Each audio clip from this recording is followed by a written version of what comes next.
Hola, hola, ¿cómo están? Bueno, en esta oportunidad les presento a la Echeveria Lea, que presenta unos tonos lilas y rosados bastante interesantes, muy bonitos. También presenta una roseta aglobada, como pueden observar, muy bonita. Este es un híbrido de cultivo que surge aquí en Argentina, que es una planta de muy fáciles cuidados, así que vamos a hablar de cómo cuidarla. Respecto a su ubicación, bueno, es una planta que es para cultivar en exterior, es una planta que requiere bastante luz, no es una planta para cultivar en la sombra. Mayormente es un tema general en el tema de las echeverias, el tema de la ubicación. Son plantas que requieren bastante luz natural o sitios que sean muy iluminados, por eso no es que se los cultiva en sitios sombríos, porque lo que llega a suceder es que a la falta de luz se empiezan a estirar, se desproporcionan y bueno, se debilitan y mueren. Bueno, esa transformación que llegan a tener por falta de luz es lo que se conoce como etiolación, un estiramiento en búsqueda de sol. Es una planta que aquí, donde yo vivo, que es la ciudad de Salta Capital, la tengo con temperatura máxima en verano de 37 grados y la verdad que lo tolera bastante bien. Seguramente que, bueno, en otros sitios con temperaturas mucho más elevadas hay que tener mucho cuidado también. Mayormente cuando ya son temperaturas mayores o superiores a 40 grados hay que tener cuidado porque las plantas se pueden llegar a quemar. Es una planta que se puede cultivar tanto en el suelo de jardín, eso también depende mucho del clima donde ustedes vivan. Si es un lugar donde llueve mucho, no se los recomendaría. Luego es una planta para cultivar en macetas o en bowls. En este caso está cultivada en un bowls número 35. Si bien aquí tengo varias plantas, no se vayan a confundir, que no les confunda el tamaño de la planta. Porque les voy a mostrar un poco, miren. Esto es un bowls número 35. Pero estas plantas aún son chiquititas. Una sola roseta de estas puede tener este tamaño. Les voy a poner aquí al lado para que puedan apreciar. Miren. Este es un bols número 25. Tiene 10 centímetros menos que esto. Y una de estas puede crecer completamente todo ese tamaño. Así que es un lugar. También que algo que hay que tener en cuenta es que es una echeveria con rosetas grandes. Luego, durante el periodo de otoño e invierno, es una planta que hay que poner a resguardo. Si bien yo la dejé, me acuerdo que la dejé un invierno en exterior con 4 grados bajo cero, lo que pasó fue que se quemaron todas las puntas, más o menos hasta la mitad de las hojas. La roseta no murió, pero estéticamente no se veía bien porque se le quemaron completamente toda la parte de arriba de las hojas. Entonces, para evitar eso, cuando estén a mediados de otoño, lo recomendable es poner a resguardo esta planta para evitar que se les vaya a quemar. Respecto al tipo de suelo, bueno, en este caso yo lo tengo cubierto con piedritas, pero no se observa, pero en esta otra maceta sí, esta es una Echeveria lilacina. Lo que yo utilizo es una tierra de origen vegetal que se llama tierra mantillo, también tiene otros nombres como tierra de hoja o tierra vegetal, que es claramente eso, es una tierra de origen vegetal. Yo lo utilizo puro, no es ningún tipo de mezcla, es puro. Luego también se pueden cultivar en sustratos para cactus y suculentas. Esto es completamente válido. Algo que hay que tener en cuenta es que debe tener buen drenaje, debe drenar bien. Por eso también si ustedes las cultivan en macetas, el tema de los orificios de drenaje es bastante importante. Hay que realizar varios orificios de drenaje, cosa que si riegan o si la planta está expuesta a condiciones ambientales, por ejemplo la lluvia, el agua puede escurrir muy rápidamente sin estar encharcándose. Luego otro dato también a tener en cuenta es que este tipo de suelo, mayormente los que son sustratos o suelos, se renueva. Hay que cambiarlo cada 2 o 3 años por uno nuevo. Luego respecto al tipo de riego, bueno, es una planta que tiene buena tolerancia a la falta de riego, como es una planta que tiene las hojas gorditas, tiene las hojas que son carnosas, entonces suele almacenar agua en sus hojas bastante bien y puede tolerar periodos de sequía. Durante primavera y verano lo ideal es dejar secar el suelo entre cada riego. Luego durante otoño e invierno el riego se vuelve mucho más espaciado, se puede llegar incluso a suspender por completo o pueden regar muy espaciadamente, por ejemplo una vez cada 20 días, una vez al mes y no mucho más que eso, porque durante ese periodo las plantas suelen estar en reposo, entonces no requieren de riego. Algo también que hay que tener en cuenta es que esta planta, al momento de regar, hay que colocar el agua en la tierra y no sobre la planta. Luego de un periodo, por ejemplo, si ustedes tienen la planta expuesta en exterior, puede recibir agua de lluvia. Algo que tienen que tener en cuenta es que al ser una roseta que es cerrada, puede acumular agua en el centro. Entonces hay que tener mucho cuidado con eso y hay que estar vigilando eso, porque el agua que se encuentra acumulada en el centro de la roseta puede ocasionar la pudrición del ápice. O sea, se le puede llegar a pudrir el centro de la roseta y esto puede llevar a que la planta se pueda morir. Entonces, algo que hay que tener en cuenta es eso. Otro dato también a tener en cuenta es que no hay que regar innecesariamente. O sea, si el suelo está húmedo, no vamos a seguir regando, porque este tipo de plantas no son para regar mucho y el exceso de riego puede llevar a una pudrición de la planta. Este tipo de plantas es más fácil matarlas por un riego excesivo que por no regarlas, así que eso hay que tener muy en cuenta. Respecto al tipo de abonado, bueno, realmente yo este tipo de plantas no los abono porque realmente no es necesario. Más, aparte, si utilizan un suelo que sea rico en lo que sería materia orgánica, fertilizarlas no es algo que realmente lo requieran. Pero si ustedes lo quieren hacer, lo que se utilizan son fertilizantes para cactus y suculentas y se aplican durante primavera y verano una vez al mes. Recuerden que siempre hay que utilizar dosis justas o mínimas, nunca se excedan, nunca sean generosos con los fertilizantes, mayormente hablando con fertilizantes químicos, porque un exceso de fertilizantes puede ocasionar que la planta se les pueda llegar a quemar. Bueno, casualmente ese es el tema por el cual yo no los utilizo. Respecto al tipo de poda, bueno, esta planta realmente no se poda, lo que sí se puede hacer es limpieza. A medida que la planta va creciendo, la planta va envejeciendo, van a notar que las hojas que son de la parte de abajo se empiezan a secar. Entonces eso hay que ir sacándolas, hay que ir limpiándolas, hay que ir retirándolas para que no se esté acumulando. Luego de eso es una planta que no se poda porque claramente no ramifica. Respecto a los trasplantes, bueno, se trasplanta porque el envase se les haya quedado pequeño, porque las raíces ya estén asomando por el orificio de drenaje.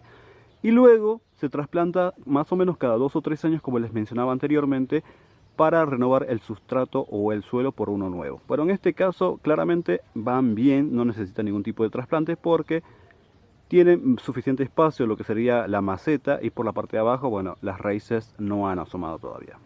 Respecto a la reproducción de esta planta, bueno, es una planta que se reproduce a través de las hojas, se puede reproducir fácilmente, no es una planta que sea difícil de reproducir por este método.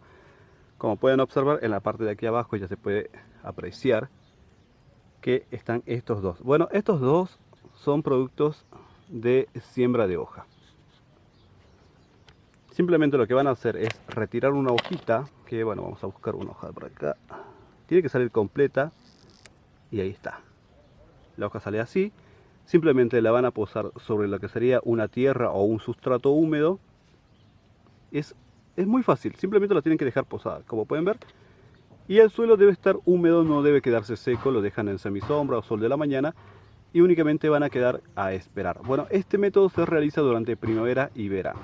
Durante la época en la que hace calor, bueno, es mucho más rápido o mucho más certero de que pueda llegar a enraizar. Todas estas plantas que están observando el día de hoy son hermanitas, son todas plantas hijas de una sola madre que bueno, que ya no está más porque producto de granizo que me cayó creo que el año pasado, casi la pierdo, la perdí por completo, pero pude rescatar algunas hojas y de esas hojas surgieron estas rosetas que vemos aquí. Respecto a las plagas y enfermedades, bueno, este tipo de plantas suele tener casi el mismo tipo de problema generalmente. Pueden ser atacadas por cochinillas, cochinilla algodonosa, cochinilla de caparazón plano, cochinilla lapa. Luego están los pulgones. Los pulgones suelen atacar este tipo de plantas mayormente cuando emiten la vara floral. Generalmente cuando tienen flores de color amarillo es muy probable que tengan este tipo de problemas. En este caso es una echeveria que cuando florece genera flores amarillas. Entonces probablemente tenga este problema de pulgones cuando empiece a florecer. Luego, como es una planta que tiene las hojas carnosas, suele atraer, o más bien dicho, hay ciertos moluscos que tienen apetito por este tipo de plantas y son los caracoles y las babosas, que lo que hacen es morder, comer o simplemente las roen, o sea, dan mordisco por todos lados de la planta. Esto claramente se puede prevenir utilizando insecticidas químicos u orgánicos. Eso lo pueden conseguir en locales de jardinería o locales de agroinsumos como insecticidas. Luego, referente a los insecticidas orgánicos, bueno, algo que no les recomendaría utilizar en esta planta es el aceite de neem. El aceite de neem es un insecticida orgánico que se utiliza bastante, pero yo no les recomiendo su uso en lo que serían suculentas pruinosas, echeverias pruinosas. Este es el caso de una echeveria que es pruinosa. La pruina es un polvillo blanco que suele recubrir la planta. Entonces, el aceite de neem lo que ocasiona es que las deja manchadas como si lo hubiese salpicado aceite. Es un problema que, bueno, eso no es reversible. Les va a quedar las manchitas hasta el final, hasta que la planta cambie de hoja. Entonces, para evitar ese problema, no utilicen y opten por otro producto orgánico. Puede ser tierra de diatomeas o azufre en polvo. También cuando ya la planta, por ejemplo, tiene un problema de bichos, ya la planta ya está embichada, entonces tienen que hacer fumigaciones de control. Tienen que controlar la plaga. Y se utiliza los mismos insecticidas, pero en este caso se los utiliza en menor tiempo. Por ejemplo, cada 5 días en 3 oportunidades. O sea, aplico hoy, dejo pasar 5 días, vuelvo a aplicar, más o menos así es como funciona. Luego, todo es tema de prevención. Hay que aplicarle un insecticida al menos 1 o 2 veces al mes a modo de prevenir cualquier tipo de plagas. Si no le aplicamos nada, seguramente algún bicho va a caer y se va a querer comer la planta o va a estar absorbiendo la savia. Luego, es una planta que no es para regar mucho, como les mencionaba anteriormente. Es una planta que puede resistir periodos de sequía. Si la regamos en exceso, se puede llegar a ocasionar lo que serían la pudrición de las raíces y la muerte de la planta. Lo mismo, si la planta, si por ejemplo está expuesta en la lluvia y van a ver que hay que controlarle, como les mencionaba, son ahuecadas. Y es aquí donde se empiezan a acumular el agua. Entonces hay que estar revisando que no tenga agua acumulada. Luego, si hay un exceso de humedad en el suelo, si por ejemplo, mayormente esto sucede cuando la planta está en exterior expuesta a periodos de lluvia bastante extensos, cuando llueve mucho, lo que puede ocasionarse es que empiezan a aparecer como ampollitas en las hojas. ¿Eso qué es? Bueno, eso indica que hay un exceso de humedad en el suelo, entonces la planta está absorbiendo mucha agua y está intentando tratar de eliminar ese exceso, y entonces es que empiezan a aparecer esas ampollas en las hojas. Entonces lo que se hace en ese caso es controlar la humedad del suelo. Luego, cuando también, por ejemplo, esto también es un tema que aparece mucho cuando llueve. Mucha humedad, hay mucha humedad ambiental, mucha humedad en el suelo, mucha humedad en la planta. Entonces se empiezan a provocar problemas de hongos foliares. Entonces empiezan a aparecer manchas oscuras, manchas cafés o marrones, que empiezan a aparecer salpicados en todas las hojas. Entonces, para eso, cuando es hongo, se previenen, o más bien dicho, se tratan con fungicidas. Hay que aplicar fungicidas. Luego, cuando la planta tiene una falta de riego, un estrés hídrico, van a notar que la roseta se empieza a cerrar aún más. Si se ve bonito, sí, se ve bonito, se ven como pelotitas, pero realmente creo que no es tan necesario hacer sufrir la planta simplemente por un tema estético. Luego, lo que se observa siguiente a lo que después de cerrarse la roseta es que van a notar que las hojas se empiezan a ver arrugadas. Entonces, eso es un indicativo de que la planta o está faltando riego o le pasó lo contrario, tuvo un exceso de humedad en el suelo y se le pudrieron las raíces. Entonces es algo a tener en cuenta. Luego, como datos extras, les puedo comentar que Echeveria lila surge de un cruce natural entre Echeveria lilacina, que es esta que se observa aquí, y la Echeveria pulidonis, que es esta que se encuentra aquí. Bueno, ambas son echeverias nativas de México. Bueno, estas dos mexicanas dieron origen a esta argentina, probablemente originada por algún insecto o algún colibrí que llevó el polen de una flor a la otra flor. Este híbrido pertenece a la señora Rosa Magdalena Suárez. Ella vive en la ciudad de Santa Teresita, en la provincia de Buenos Aires. Ella tiene una página en Facebook que se llama Suculentas de la Costa, que bueno, ahí expone y vende lo que serían suculentas. La verdad que es una página bastante entretenida. Si quieren ir a husmear, seguramente en la descripción del video les voy a estar dejando el link de su página. Este dato me había llegado después porque es una ciudad, Santa Teresita es una ciudad costera que de hecho yo habré ido unas 4 o 5 veces aproximadamente, fui varias veces. Es una ciudad bastante bonita, muy interesante. Luego también les comento que, bueno, se mencionan los artículos porque hay una versión de la historia, ¿no? Bueno, lo que se comenta es que, bueno, ella puso ambas plantas, que sería la Echeveria lilacina y la Echeveria pulidonis, ambas juntas en un invernadero que al parecer estaba abierto de los costados o simplemente tenía techo. Bueno, la cuestión es que podían entrar insectos, ¿no? Bueno, la cuestión es que de ambas plantas, luego después de un tiempo, en lo que sería Echeveria lilacina, empiezan a nacer plántulas nuevas. Luego ya empieza a notar que Esas plantas que habían nacido tenían cierta diferencia, eran un poco distintas. Y bueno, ya cuando las plantas se volvieron adultas, las plantas se volvieron grandes, se dio cuenta que se trataba de un híbrido nuevo. Y es así como surge la Echeveria Lía. Bueno, el nombre de este Echeveria es una dedicación a su madre.